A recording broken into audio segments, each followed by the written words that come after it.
Welcome back, Ronin Renegades. I'm Lupine Fiasco, this is Daily FaB Gameplay, and today we have a game against -IO. I hope you are enjoying your holiday season. I hope you had a Merry Christmas or your holiday of choice.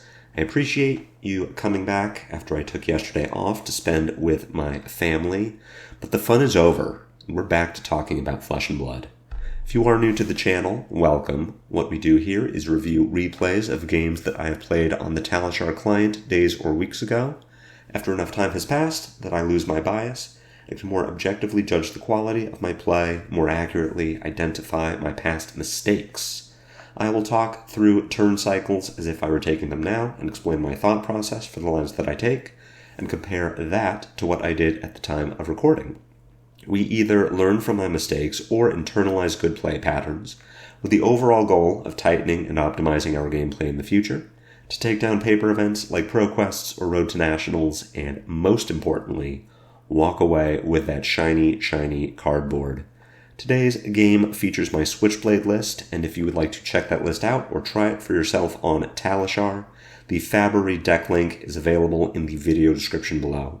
While you are down in that video description, if you have not already done so, please consider subscribing to my channel. A YouTube subscription is the best free way to support me and to make sure you see daily FaB gameplay in your video feed 5 days a week.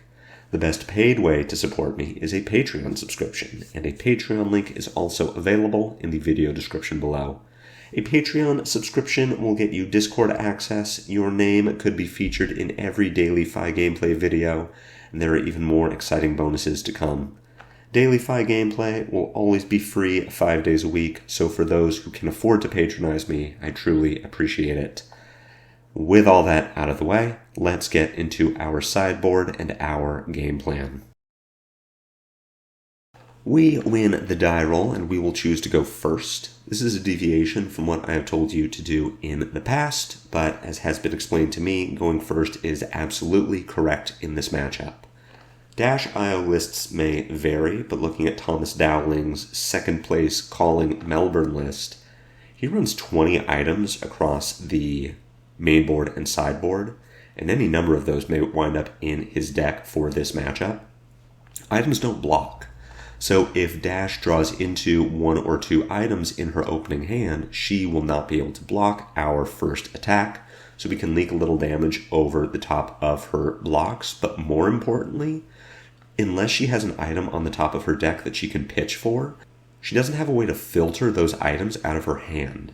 And items in Dash's hand are much lower value than an attack or a way to draw cards. So if we go first and we catch Dash with a clunky hand with no way to pitch items out of her hand, we are going to leak damage and put ourselves in a great position to not take very much damage on Dash's first turn and then crack into her with a 5-card hand on our second turn. As far as our equipment setup, we are going to cut our Kodachis and our Mask of Momentum for Emberblade and Mask of the Pouncing Lynx.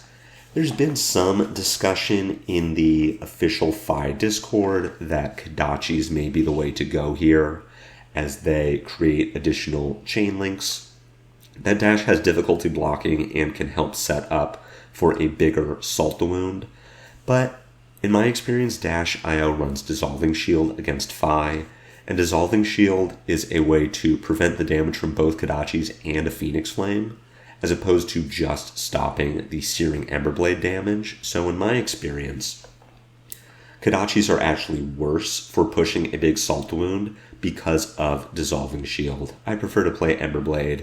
It deals 3 damage for 2 resources, as opposed to 2 damage for 2 resources. Pouncing Lynx is in because we are just looking for a big Lava Burst or Salt the Wound at the end of a long chain. In theory, Dash will not do a lot of blocking, so Mask of Momentum could get value, but these games don't tend to go very long. The game that we are going to talk about today only lasts 5 turns between both players, so we wouldn't have a ton of opportunity to get value from Mask of Momentum, and Dash just has enough armor to prevent those mask triggers between Crown of Providence, Teklo Foundry Heart, and sometimes Adaptive Plating, she can prevent us from getting momentum value for just long enough that she can set up a big turn to kill us. So we want to ignore it. We want to grab our pouncing links and look for that immediate floor of 5 points of value.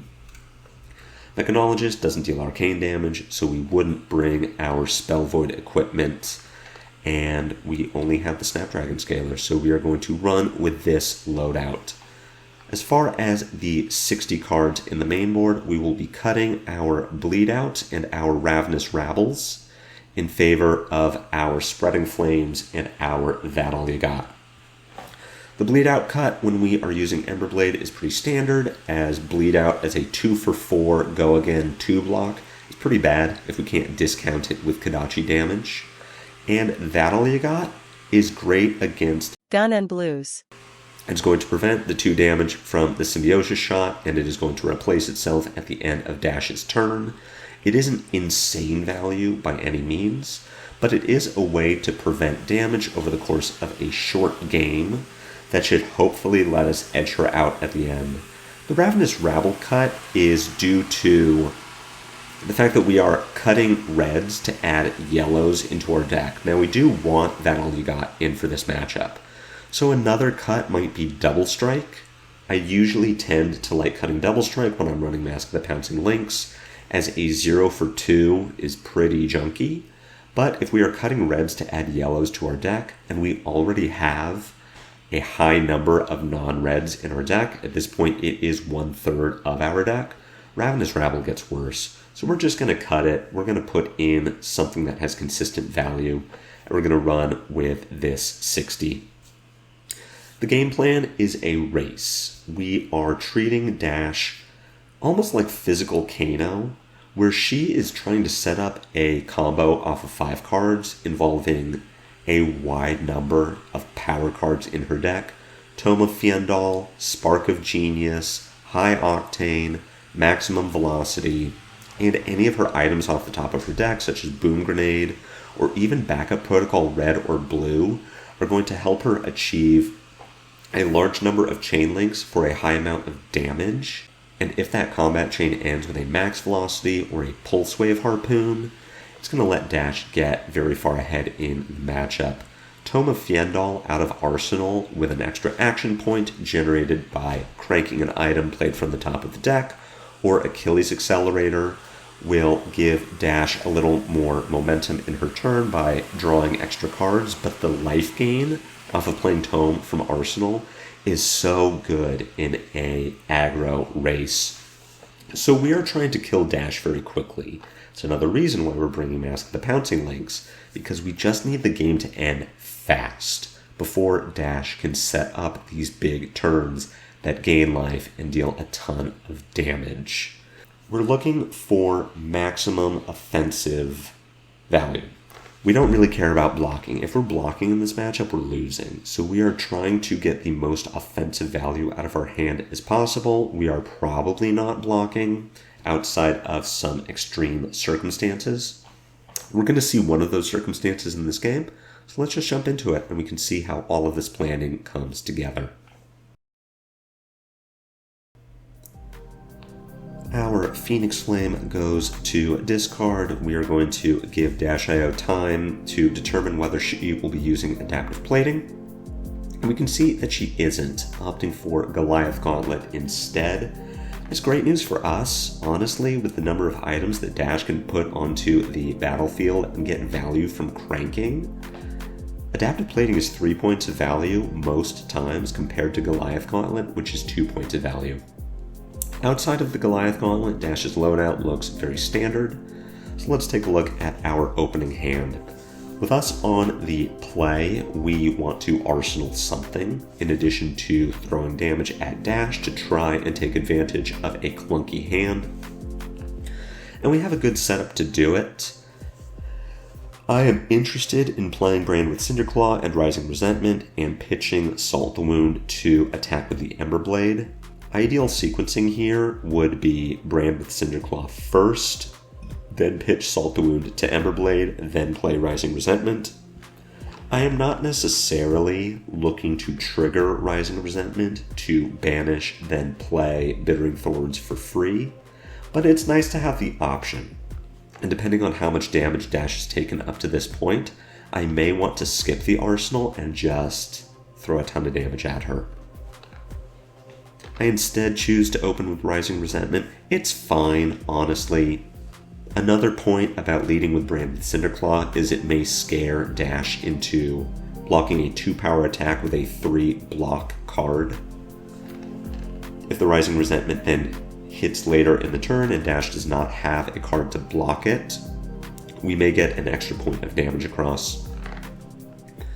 So it isn't the worst thing in the world that we don't lead with Branded Cinderclaw here, but I do think it's a bit of lost value. Dash doesn't block the brand, so we have no way of knowing whether she would have taken the Rising Resentment damage instead. But either way, it's gone now. We are just going to pick up and play our Phoenix Flame and arsenal our Bittering Thorns. So we leak 4 points of damage and we get an arsenal, which is a pretty good way to start the game. Let's take a look at our hand here before we even decide what we need to block. With a Bittering Thorns in arsenal, the absolute most damage that we could reliably deal this turn is 12. We could play our Brand with Cinderclaw, pitch our That All You Got to follow up with Bittering Thorns, pitch our Command and Conquer to attack with the Ember Blade, then pick up and play our Phoenix Flame, and we arsenal an Art of War. Problem is, in a matchup where we're really trying to race, that just isn't great. And if we wanted to play this Command and Conquer, we deal even less damage this turn. And we don't have a way to get Bittering Thorns out of our arsenal to put the Art of War in there. And what this really means to me is I'm probably not blocking with this hand, and I'm probably just firing off the Art of War by pitching That All You Got and banishing Command and Conquer. Now, at a minimum, we want to keep our Brand with Cinderclaw to play our Bittering Thorns. Just to get it out of arsenal, maybe deal 4 points of damage, set the Art of War in there, and pass the turn. So all of this is to say I would love to not block this turn if I can get away with it, but if I do need to block, I want to block with Command and Conquer and That All You Got. We do know that Dash had 2 cards in her hand at the end of her turn, one of them probably this backup protocol. We're going to see if maybe we don't take very much damage this turn. T-Bone, we are just going to block with our Snapdragon Scalers and take 3. Again, we would love to keep That All You Got and Command and Conquer rather than block with them. And T-Bone for 3 is not convincing me to block with either of these cards. So we catch a lucky break. Dash just attacks with the T-Bone and passes with 2 cards in hand. She did find a Teklo core, so she's in a great position for her next turn. But we are hopefully going to make her pay for that lack of aggression. Again, with only the possibility of 12 points of damage and no disruption that we are looking at here, we are going to fire off this Art of War and banish our Command and Conquer. So we still have our Brand with Cinderclaw and our Bittering Thorns in arsenal. We could then pitch this E-Strike to pick up and play Phoenix Flame. Come in with a Lava Burst. We could even think about snapping that Lava Burst and breaking Pouncing Links to find a Salt the Wound. Let's talk about overall damage. If we take that line, Brand with Cinderclaw, Bittering Thorns, Phoenix Flame, Lava Burst, we are looking at 17 damage and 4 Chain Links. If Dash blocks nothing, we break Snapdragon Scalers, we use Pouncing Links. Salt is another 7 damage, that's 24 overall. It isn't quite good enough. It leaves Dash at an effective 13 points of health when we consider her Teklo Foundry Heart and Crown of Providence. The other line we realistically have available to us is Brand with Cinderclaw, Bittering Thorns, E-Strike for 5, draw a card, then snap it. We bottom our Lava Burst, and at that point, it really comes down to what we draw. So if we draw a red off of that line, then we pitch it to FaB, pick up and play our Phoenix Flame, break Pouncing Links to find Salt the Wound, and we are dealing likely a total of 22 damage. So a little less than what we had without breaking our Snapdragon Scalers. But if we draw a yellow or a blue off of that E-Strike, and now we can attack with our Ember Blade and pick up our Phoenix Flame without having to pitch an actual attack, we are looking at a total of 29 damage, which is, of course, much better. So that is the most optimal offensive line we can take, and it's the line we're going to take here to make sure that we are pressuring Dash. She has the option to block with armor. It is unlikely that our Salt the Wound is going to get maximum value over Dash's blocks. She can easily put 2 pieces of armor in front of a Phoenix Flame to prevent both its damage and that additional point of damage on Salt. But we are making Dash interact with us in some way, and we are also putting her quite low on overall life.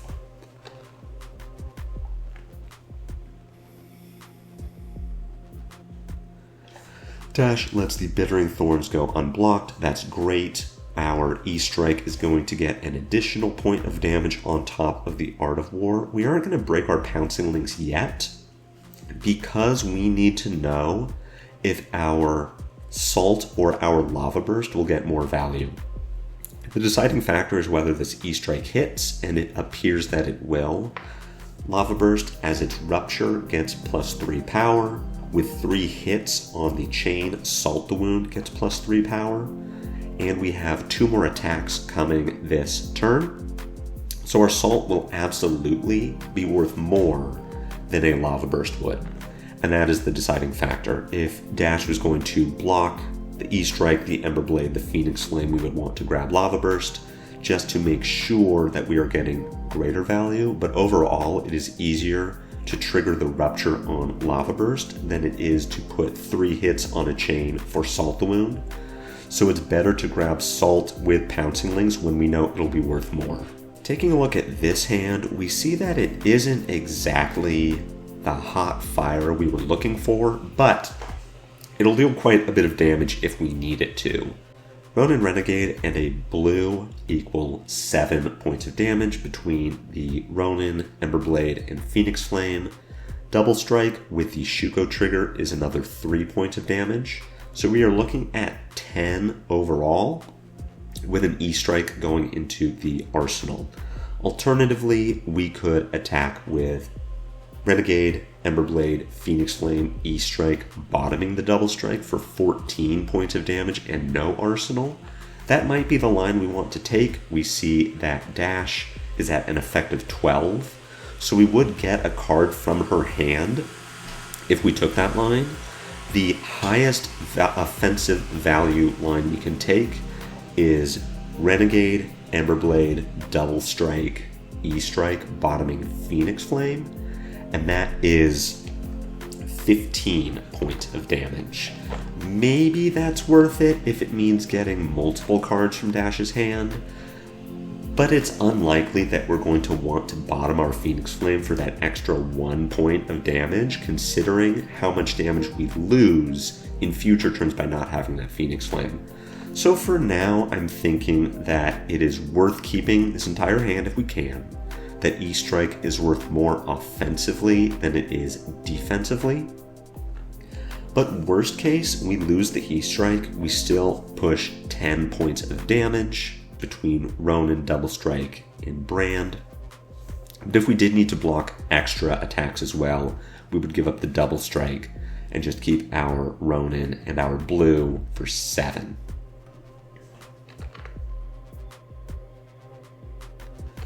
Dash breaks Goliath Gauntlet and comes in with Combustible Courier.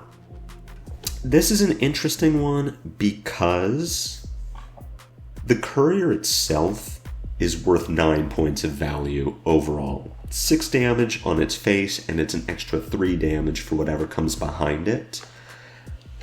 Ordinarily, if this was dash IE, I wouldn't care about this. This is vanilla damage. We are happy to take vanilla damage, and we will just deal with the rest of Dash's turn. It is unlikely that she can kill us from 37 with just 3 cards behind this. Let's keep our entire hand and throw it back at her.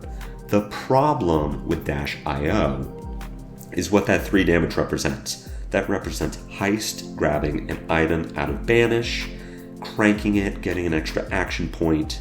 It represents 3 points of damage on an attack that then pulls a boom grenade off the top of the deck for an extra 4 points of damage. So what I'm considering blocking here is not just 6 points of damage, not just 9 points of damage, but a potential 13 points of damage. And if I can block 13 points of damage with 7 points of block, that's a great deal. So what I'm going to want to do to block this is give my 2 pieces of armor and my double strike. Double strike's value goes down without Shuko, so if we look at a 3-card hand without E-strike, we're attacking for 9. If we look at a hand without double strike, we're still attacking for 10. Ronin Renegade, E-strike for 7, bottom are blue. But our E-strike blocks for 3. So we want to hold on to it in case we need to block something else that Dash throws at us. And we would still get 7 points of value from our Ronin Renegade and our blue. So I'm advocating for Furnace Shuko double strike in front of this Combustible Courier. And that is, in fact, what I choose to do in the past as well.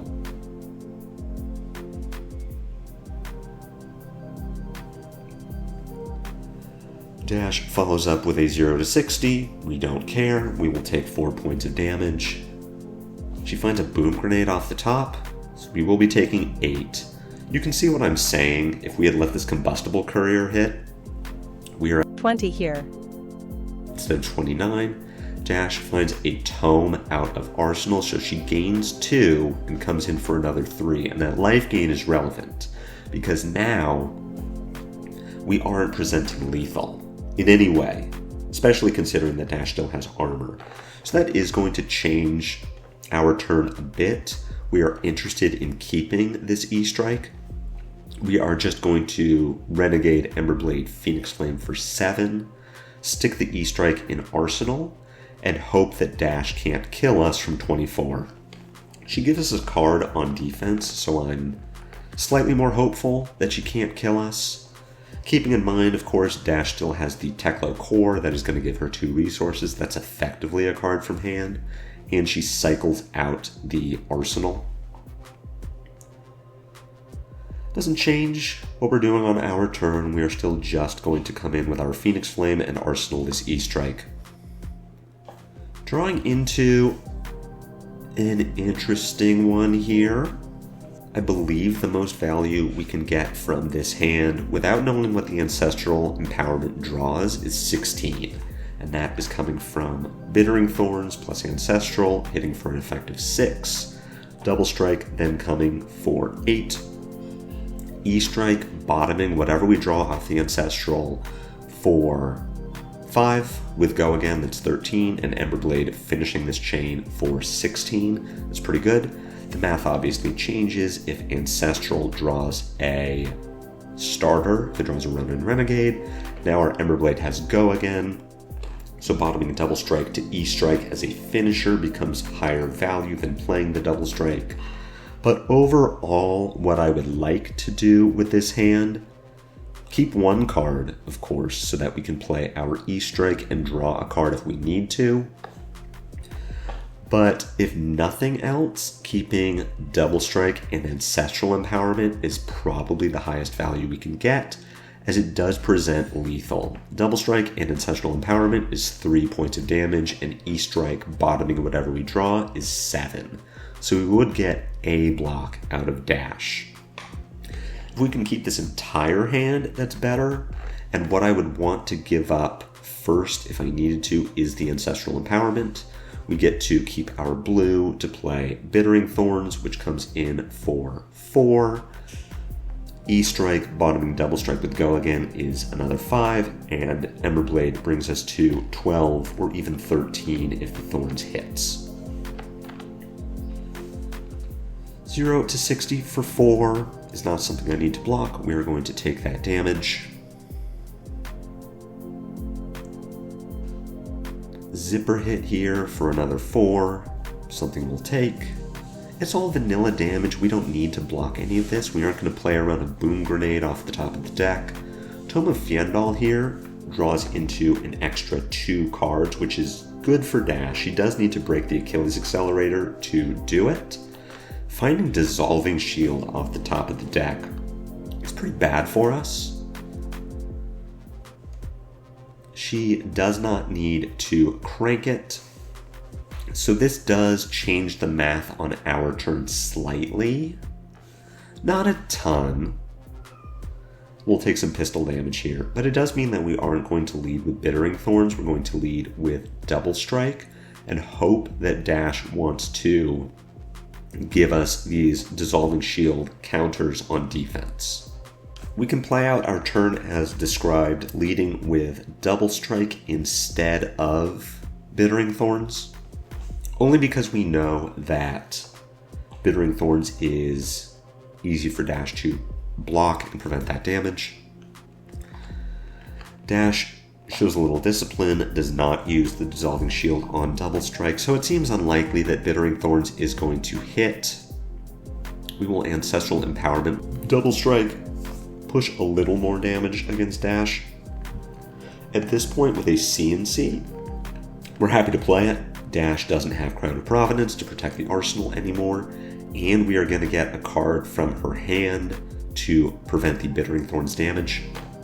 Dissolving Shield cannot cover 3 points of CNC anymore, so Dash would need to give us 2 cards from hand to prevent the CNC hit effect. It's unlikely that she will stop this. We see that as the case. She will just prevent 2 points of damage to get value out of the Dissolving Shield, but she is going to lose her arsenal. Losing a Pulse Wave Harpoon, so great pickup for us. Taking a look at our hand here, with this E-Strike and Arsenal, the highest value we can get would be Ronin Renegade, Emberblade, Phoenix Flame, E-Strike for 5, Go Again, Lava Burst for 5. So we're looking at a total of 17. That's going to be enough to kill Dash.